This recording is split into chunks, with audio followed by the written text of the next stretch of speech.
Bienvenidos a un episodio más del Rincón de los Libros. Nos acompaña Marcos Suárez Sidman, editor de República Impresa. En esta ocasión, Marcos, has reseñado un libro de política, La dictadura de la minoría. ¿Qué tal, Miguel? El libro? ¿Qué tal, Miguel? ¿Cómo estás?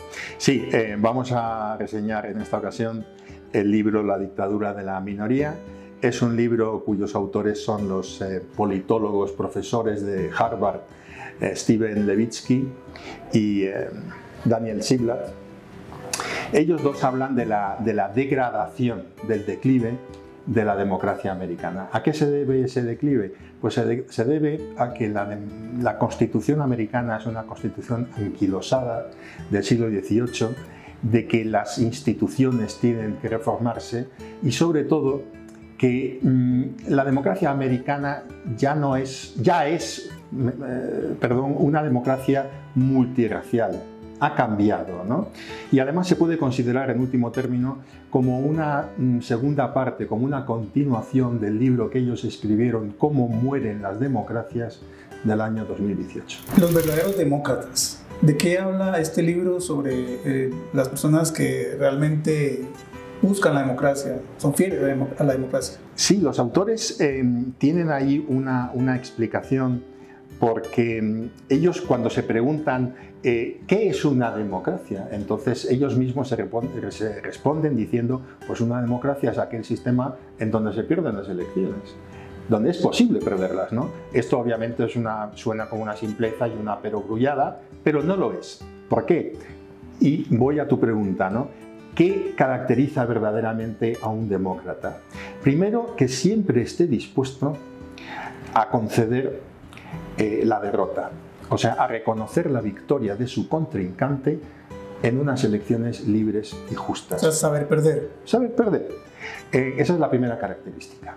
La segunda característica es que nunca excuse la violencia, incluso si esa violencia va a su favor. O sea, siempre tiene que condenar la violencia en el sistema político, ¿no? Y la tercera característica es que evite en cualquier instante aliarse con los extremos, tanto si estos son extremos de derecha como extremos de izquierda. ¿Tratan los autores este fenómeno que se está dando en muchos países de Latinoamérica y el mundo, el populismo, ya sea de izquierdas o de derecha? ¿Tratan estos temas sobre cómo identificarlo o ejemplos? Sí, ellos, bueno, pues señalan una serie de características que si se dan, pues estamos ante un populismo o estamos ante una democracia que no es tal. La primera característica es pues que un gobierno o un partido haga un mal uso de las lagunas legales. Me explico. Una constitución, por extensa que sea, siempre habrá ámbitos que no regule. Un gobierno podría aprovecharse de esas lagunas legales, ¿no? Esa es una primera señal de que una democracia no está bien. Una segunda señal es aquella de que un gobierno haga mal uso, un ejecutivo haga mal uso, bueno, pues de las amnistías o de los indultos y solamente los conceda pues a personas cercanas o a partidarios de ellos, ¿no? Una tercera característica es pues emplear el sistema legal de una manera arbitraria. Y una cuarta característica muy parecida a la tercera que he dicho es lo que los americanos, o sea, lo que en inglés se llama lawfare, que se puede traducir más o menos en castellano pues como guerra jurídica. Y esto es lo que hemos dicho antes, es un uso arbitrario de las armas legales, pero ya dirigidas a sus oponentes políticos. O sea, hacer o construir una ley expresamente para que el oponente político no llegue a alcanzar el poder. Eso es lo que podríamos identificar como lawfare. Y si se dan esas cuatro o una de esas cuatro señales, desde luego no estamos ante una democracia como debe de ser. Volviendo un poco al tema que hablamos al inicio de los demócratas, ¿ejemplifica algunos casos de verdaderos demócratas en la historia reciente? Sí, mira, él habla de, o sea, no habla solamente de Estados Unidos, aunque Estados Unidos es el tema principal de ellos en el libro, ¿no? Entonces habla a nivel latinoamericano, pues por ejemplo habla de Argentina, donde en las elecciones que hubo después de las dictaduras de Videla, Galtieri, etcétera, que acabaron en los años 80, las primeras elecciones democráticas, todo el mundo pensaba, y los mismos peronistas pensaban, que iban a ganar esas elecciones.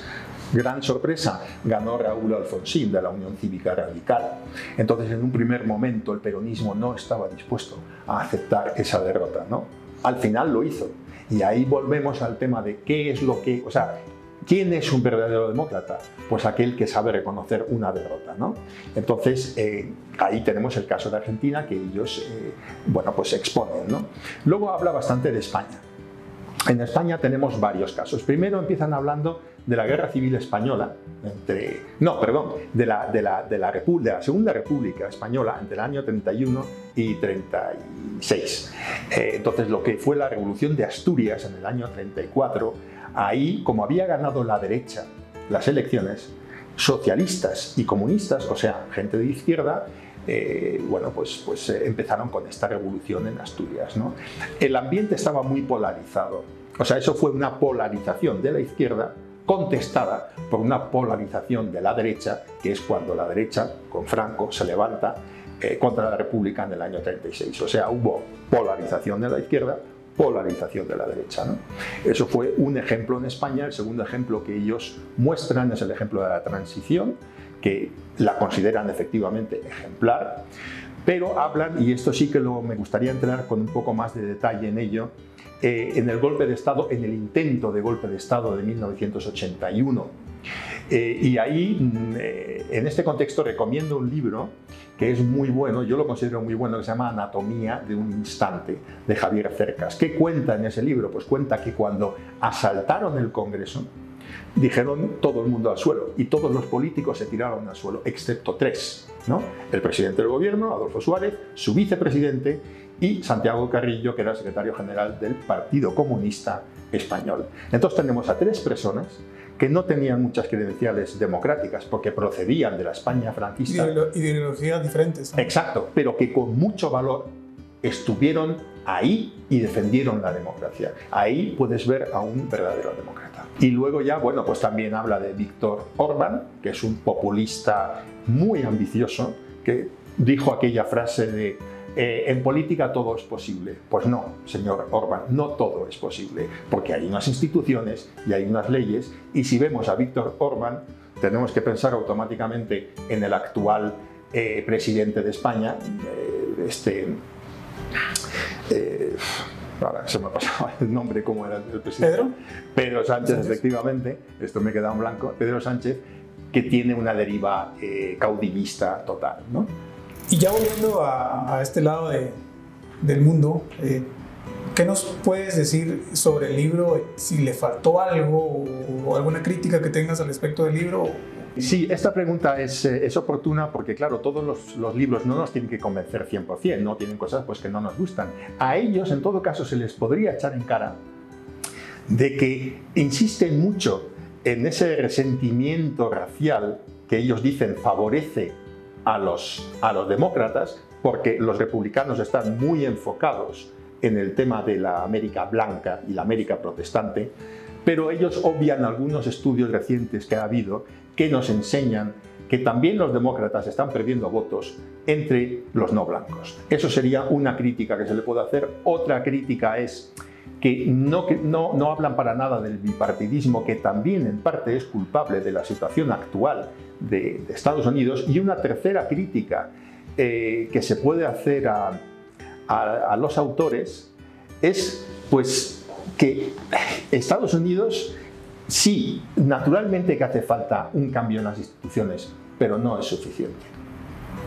Eso es lo que yo criticaría del libro, ¿no? ¿Cuál es la gran lección que resaltarías del libro o la recomendación de los autores? Sí, la gran lección es, para mí, las reformas institucionales que ellos apuntan y que no he dicho antes y lo digo ahora, tienen mucho sentido. Por ejemplo, ellos abogan porque sea más fácil votar.